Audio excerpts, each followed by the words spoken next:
time I put one of these flowers on my project, I always get questions about how they're made, and they're so easy to do that I wanted to just take a moment to show you how that one was done.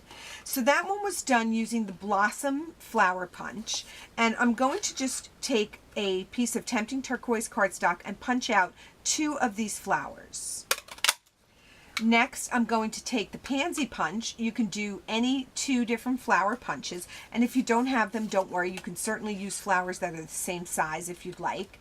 And I'm going to punch out 1 of those. Now, what I like to do with my flowers is I like to split them apart.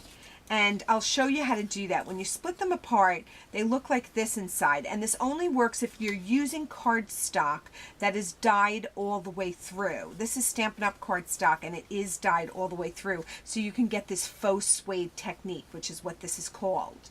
So the easiest way to do this is to take one of the old corrugators, and this, you just put your flower in and then turn it, and then it puts these ridges on it. And we're not going to have the ridges on our flower, but basically what it's doing is breaking down the fibers in the paper, and then that makes my next step much easier, because what I'm going to do is I'm going to be pulling from the center outward, and you want to be careful not to tear the cardstock, because as you break down these fibers, the cardstock gets weaker and weaker because you're actually separating the layers. So you're going to do that a bunch of times and then come around the back and do it again. And as you can see, those ridges are coming right out of my flower.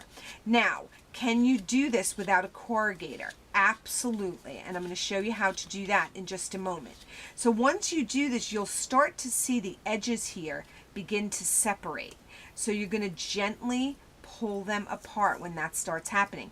If you have any resistance, you're going to start doing your pulling and working again. And I'm just holding the flower in my hand. I'm pushing the bone folder against the back and then pulling it with my finger so that it's getting squashed between the bone folder and my finger, and it's getting worked. So again, you'll start to see it coming apart, and then you're going to very gently go into those 2 separate layers and pull. Now, when you have something that has these little corners here, if you'll notice, it gets a little more difficult. So what I do is I take a paper piercer and then I come in this way and start to lift, because if you're going to get a little tear mark, that's where you're going to get it. So you avoid that by coming in from the bottom and then lifting it up, and that's going to give you, again, that separation.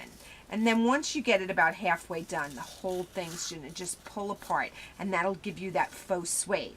Now, if you do not have a corrugator, what you're going to have to do is you're going to have to break down those fibers yourself. And one of the ways that we do that is we just crumple it up into a million different configurations until every little piece of this has gotten some kind of crease on it.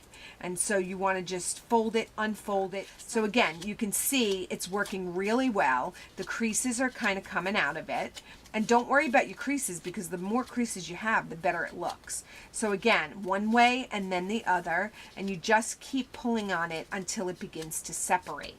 So once it begins to separate, you're going to check to see how it's coming along. I don't really see that it's separating much on its own. Again, go back and then play with it a little bit more. And you can do this when you're watching television to make it go fast, and you get better and better at it as you do it. Okay, once it's separated, you're going to come in and pull it apart. I'm going to come in with my piercer and just flick up to separate that one. And once you get halfway through, again, it becomes easier.